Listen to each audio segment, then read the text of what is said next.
jalal watan, hubbul watan minal iman, walakakum minal hirman, inhadu alal watan, jalal watan, jalal watan, jalal watan, hubbul watan minal iman.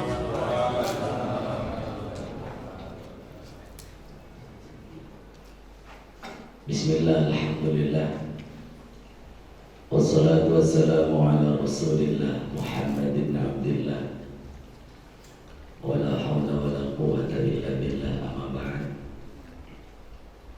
Hadratil mukarramin wal muhtaramin, para alim, para ulama, para kiai, para sepuh, wabil khusus yang sama-sama kita hormati dan kita muliakan guru kita, Syekhuna wa mursyiduna wa murabbi ruhina Romo Yai Haji Ahmad Bukhari Bahmad, mata'anallahu bituli hayati wa nafa'ana bi bahri ulumi, amin. Sama-sama kita hormati orang tua kita, guru kita bersama, Wakil Roy Syuriah, Buya Yai Haji Zainuddin Mansum, mata'anallahu bituli hayati wa nafa'ana bi bahri ulumi. Segenap jajaran pengurus cabang Nahdlatul Ulama Kota Depok, dari jajaran Syuriah maupun Tanfidiyah, dan khusus yang sama-sama kita hormati bersama ketua kita yang masih sangat energi luar biasa, Khinabillah Al-Ustaz Al-Hajj Ahmad Solehan. Kita doakan mudah-mudahan beliau tetap semangat dan energi, amin, memimpin gerbong NU di Kota Depok yang PR-nya sangat berat dan berat. Sahabat-sahabat hadirin, para pengurus dari lembaga maupun banom, pengurus MBC, pengurus ranting, dan semuanya yang hadir,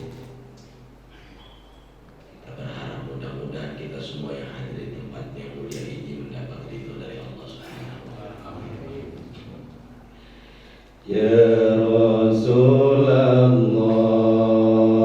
salamun alaik, ya Rafi'a sya'ni wa darari, al-fatay ya jiratal alami, ya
kelawan Allah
Lamun balastra ing pungkasane ora kesasar roh lan sukmane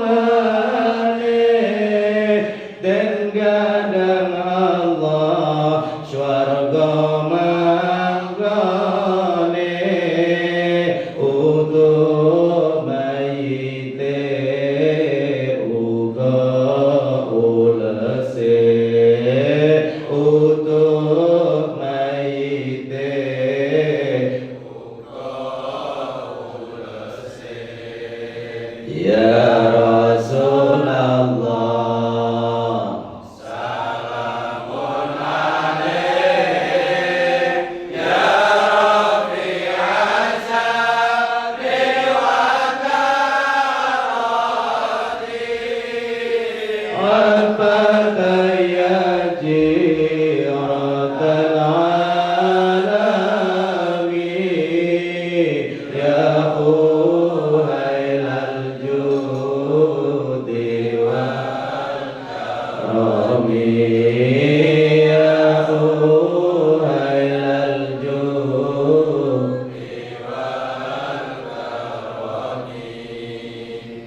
Ternyata telisik punya telisik, kita ini harus punya prinsip keseimbangan. Kenapa? Yang pertama, alam semesta dan jagat raya ini Allah ciptakan dalam sistem keberaturan yang di dalamnya ada konsep keseimbangan. Dan ini penting difahami oleh nahdliyin termasuk kita semua. Kedua, tanpa keseimbangan lahir ketimpangan.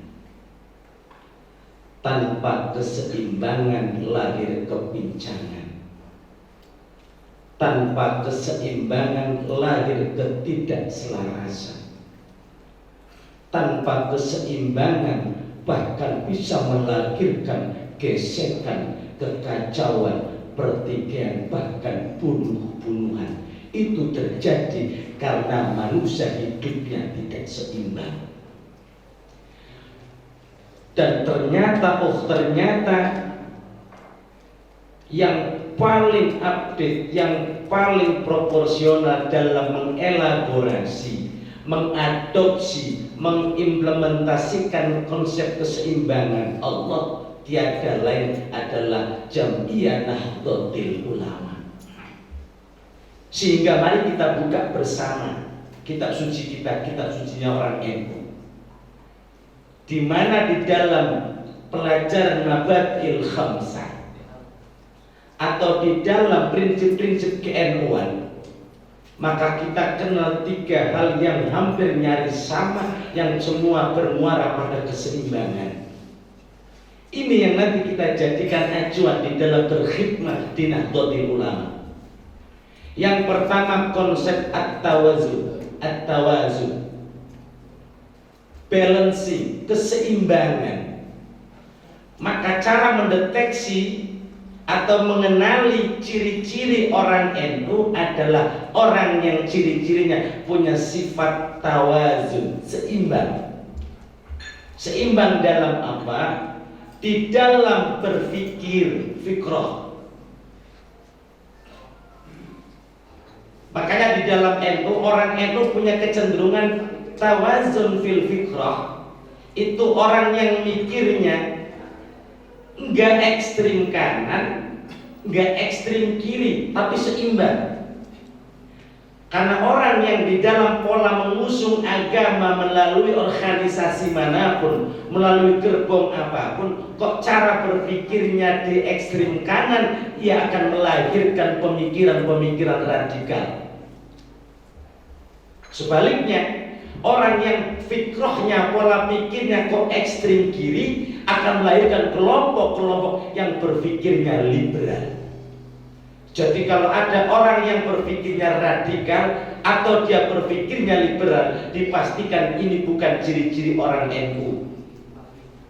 Sehingga orang NU cara mendeteksinya gampang. Lihat siapa orangnya yang kalau mikir itu tidak radikal, tidak juga liberal. Ada orang ngaku saya NU. Perhatikan. Dan hari ini ada orang yang NU-nya KW. Ada KW itu ternyata bukan hanya barang, manusia juga ada yang KW. Pengakuannya nggak jelas.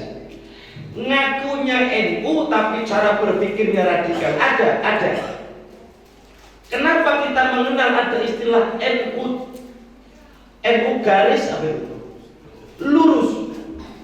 Mereka mengaku NU tapi pola pikir yang diusung adalah pola pikir radikal. Konsep agama yang ditawarkan adalah berpikir dengan pemikiran radikal. Jangankan orang lain, orang NU sendiri dihantam. Ngaku NU tapi Kiai Said Agil Sirot, ikon Nahdlatul Ulama sebagai ketua umum, masih juga dihantam. Padahal orang NU. Jelas ini pengakuan-pengakuan NU yang tidak sejalan dengan fikrah Nahdlatul Ulama. Maka hari ini NU di kota Depok wabil khusus berhadapan dengan kelompok yang mengusung propaganda fikrah radikalisme. Mereka lah kelompok yang cara berpikirnya ekstrim kanan, atau ketemu dengan orang yang fikrahnya ekstrim kiri. Mereka lah kelompok-kelompok liberal yang menggampangkan urusan agama demi kepentingan dunia, jadi mikirnya liberal. Itu satu. Yang kedua, ini juga problem. Banyak orang NU yang benar-benar NU nggak KW, tapi di dalam urusan mikir nggak seimbang. Jadi ada nggak seimbangnya bagaimana? Ada orang yang kalau mikir ini kebablasan, ada yang bablas gak mikir. Ayo. Jadi mikirnya kebablasan, ada yang bablas gak mikir. Blas. Contoh, Mas, sampai NU, Bu Ayu aktif di NU apa? Alah, mau NU sudah ada yang mikir, gak ada yang ngurusin. Akhirnya gak mikirin tentang NU. Mas, Bu NU di Depok itu lagi digebuki Wahabi loh. Perlu bantuan tenaga kita untuk berjuangkan hak aswaja. Orang nggak banyak. Lagian saya bukan pengurus. Jadi nggak mau mikir. Padahal di NU itu dibutuhkan 3 elemen penting dalam diri setiap nahdiyin. Ya dia harus mikirin NU. Syukur-syukur dia bekerja dengan tenaganya untuk NU. Syukur-syukur berkorban dengan hartanya untuk NU. Lah ini jangankan berkorban harta, diajak mikir aja susah. Sudah kadang-kadang diajak mikir mau, tapi diajak gerak gak mau. Ayo hidupin nanti, mumet pusing. Karena udah kebanyakan mikir, ketemu mumetnya akhirnya mau jalan pusing. Ini problem yang hari ini. Nah, Nahdlatul Ulama di kota Depok besar mayoritas. Tapi kebesarannya tidak muncul karena fikrohnya tidak muncul. Orang-orang mikirnya belum pada mau mikir. Saya di belakang aja dah, ngikutin para kiai gitu. Kemudian ranting banyak dibentuk. Maka ini mohon maaf kalau saya harus ngomong mewakili jajaran Suriah atau jajaran PCNU. Tiada dusta di antara kita. Dari 63 ranting sudah dibentuk hampir 52, kira-kira hanya 11 lagi lah. Tapi sampai hari ini sebagian kecil jalan, sebagian besar layak mutu wa layahya. Makanya pernah diledek kita. NU itulah yang mutu walayah ya, udah nggak mutu nggak punya biaya. Begitu. Siap. Itu ada. Itu orang yang senang sama NU. Tapi mari kita otokritik terhadap diri kita sendiri. Betul tidak itu? Ternyata betul. Secara objektif kita harus memandang persoalan bersama. Kita NU di Depok. Kebesaran kita belum muncul karena orang-orang NU-nya belum pada mau mikirin NU, atau orang-orangnya yang sudah dinobatkan menjadi pengurus NU masih belum maksimal di dalam berharokah bekerja untuk NU, berkhidmat untuk NU. Lah ini menjadi penting. Makanya Lailatul Istimewa itu sebenarnya digadang-gadang oleh BC agar setiap pengurus paling tidak kumpul, kemudian mensinergikan pikiran-pikirannya, sama-sama mikir. Karena kan kita NU punya diplomasi khas, diplomasi ngutut dan ngopi, dalam bahasa kurung ngumpul bareng. Itu maksudnya mikir. Maka saya bilang kepada teman-teman, kalaulah Lailatul Istimewa model begini yang luar biasa, tradisi yang sudah dari zaman dulu dilestarikan, kok tidak maksimal, tidak optimal gayung bersambut untuk sama-sama mikirin NU, ya perjalanan NU di Depok masih akan seperti ini atau jauh dari yang kita harapkan. Sementara harokah di luar NU hari ini sangat masif, sangat sistematis, sangat sporadis, di mana-mana muncul. Sehingga yang kita inginkan dengan Lailatul Istimewa ini melahirkan pikiran-pikiran seluruh nadiyin, walaupun kecil, lantas kita sinergikan, kita elaborasikan menjadi sebuah gagasan-gagasan cemerlang, lompatan-lompatan gemilang, gebrakan-gebrakan fundamental untuk melakukan satu terobosan-terobosan menghadapi kelompok kaum salafi wahabi. Musuh kita, musuh akidah kita, bukan musuh kita sebagai manusia, musuh akidah kita Wahabi hari ini.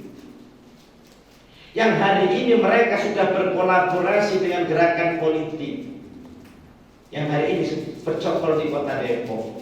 Yang gerakan mereka sekarang ditopang oleh pendanaan luar biasa melalui jaringan Hizbut Tahrir. Hizbut Tahrir sebagai lembaga organ boleh dimatikan, boleh di bumi hanguskan, tapi lembaganya, tapi fikrahnya, ideologinya tidak akan pernah mati. Mereka sekarang bermetamorfosis tanpa payung HTI. Mereka membuat sel-sel baru, masuk ke sekolah-sekolah, ke kampus-kampus, ke taklim-taklim. Bahkan banyak majelis taklimnya NU dikooptasi oleh HTI dan Wahabi untuk menjual propaganda fikrah. Mereka mikir betul bagaimana cara Wahabi besar, mikir betul cara fikroh-fikrohnya HTI itu merajalela mereka luas.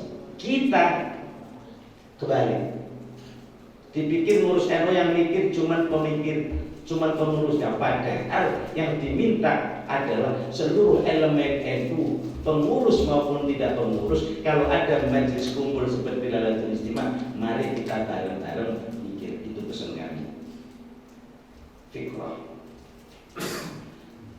Sahabat-sahabat sekalian dirahmati Allah Subhanahu wa taala. Ketiga dan yang terakhir, nanti ada biasa yang akan memberikan pencerahan kepada kita. Konsep keseimbangan diperlukan oleh NU di tengah dinamika kehidupan kota Depok yang makin pelik, bin rumit, ditambah masalah yang semakin banyak. Ternyata yang memiliki alternatif terbuka, fleksibel itu Nahdlatul Ulama.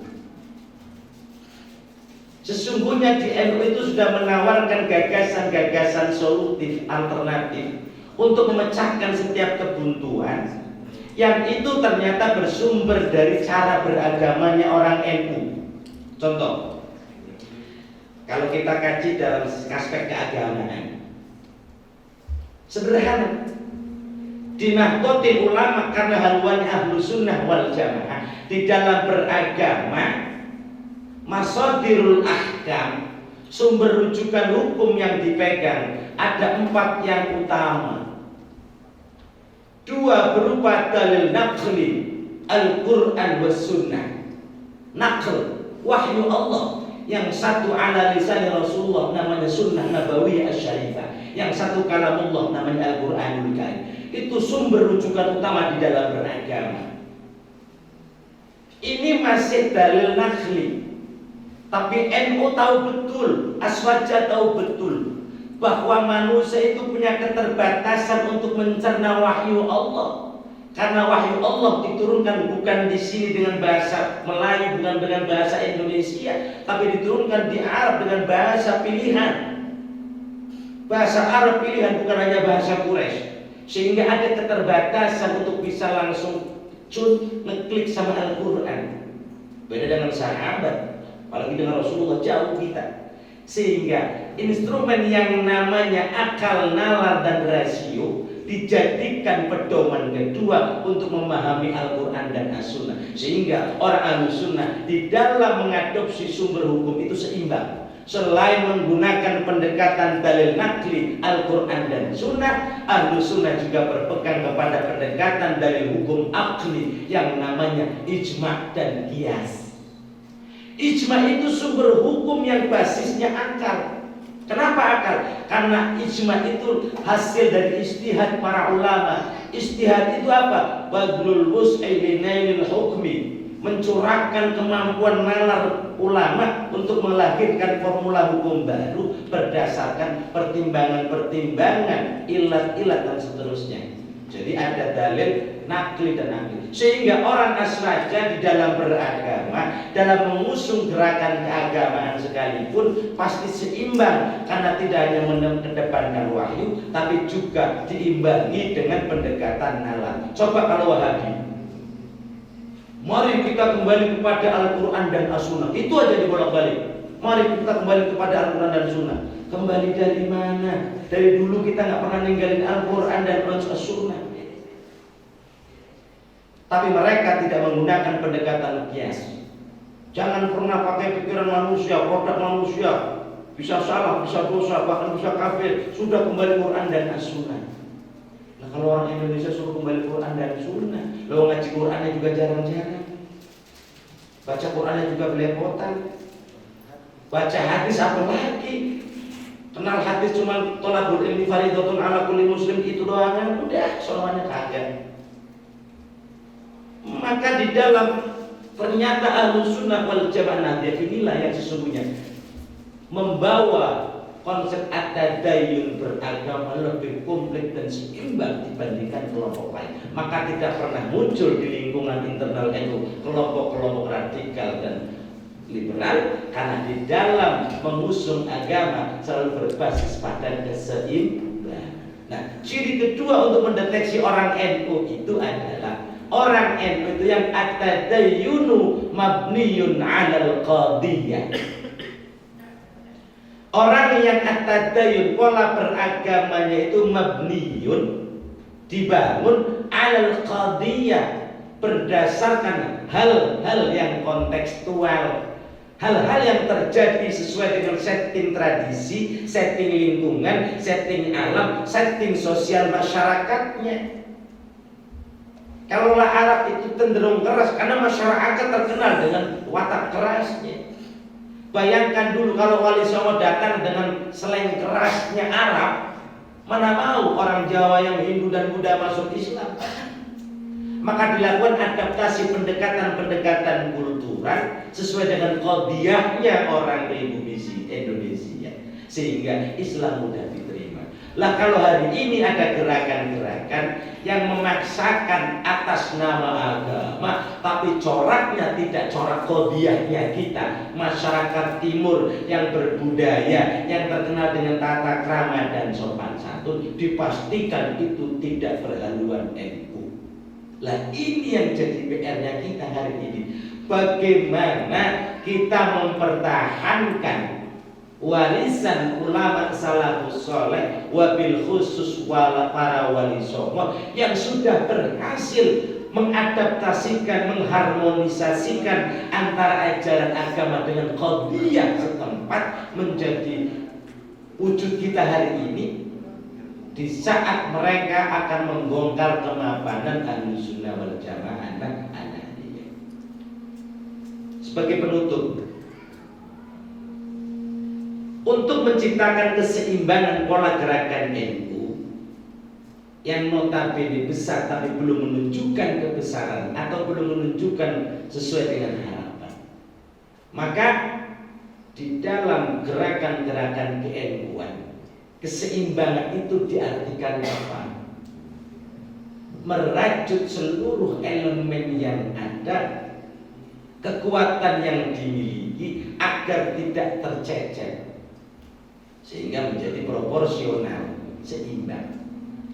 Coba bayangkan, pengurus cabang Nahdlatul Ulama membawahi 11 kecamatan, artinya membawahi 11 MWC. Kalau satu PCNU membawahi 11 MWC, di mana MWC itu menjadi jangkar penengah penghubung antara PC ke atas dan antara ranting ke bawah ini hidup, maka gerakan PCNU bisa stabil dan seimbang. Tapi kalau PCNU ngurusin 11 kecamatan, dari 11 yang hidup 3 misalnya, yang mati sulit 8, gimana mau seimbang? Repot.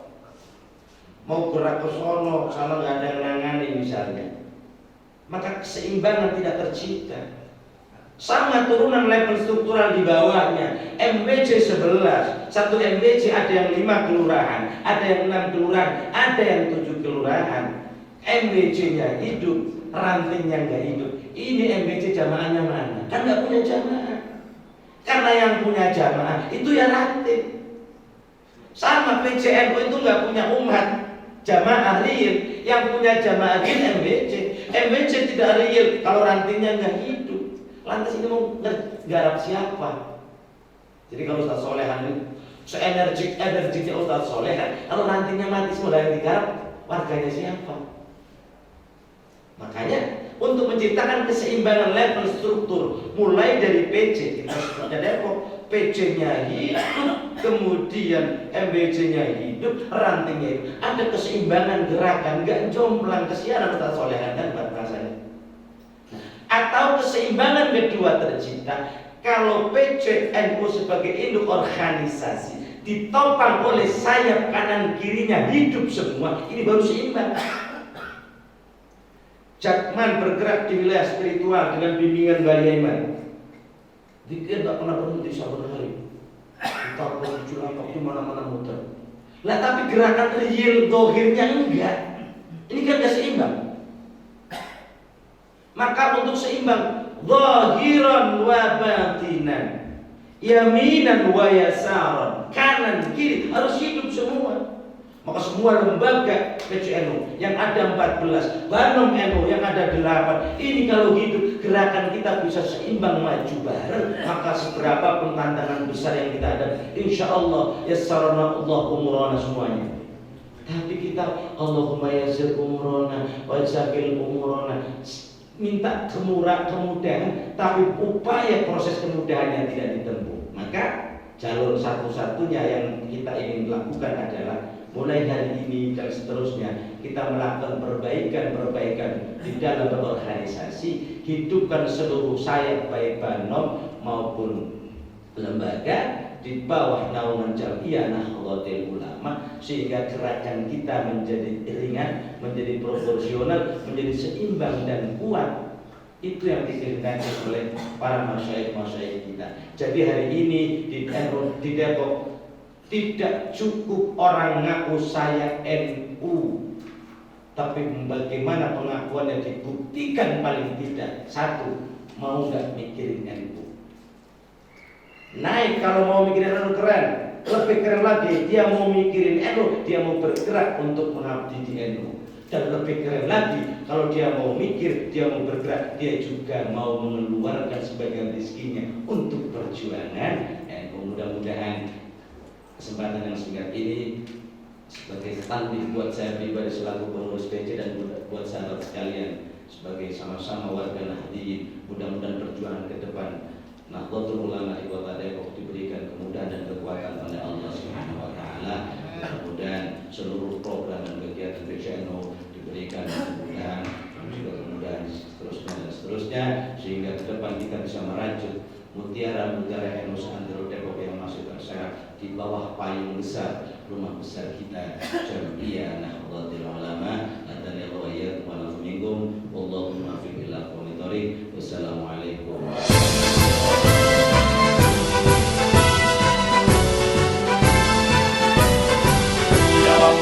يا للوطن يا للوطن حب الوطن من الإيمان ولا تكن من الحرمان انهضوا على الوطن يا للوطن يا للوطن يا للوطن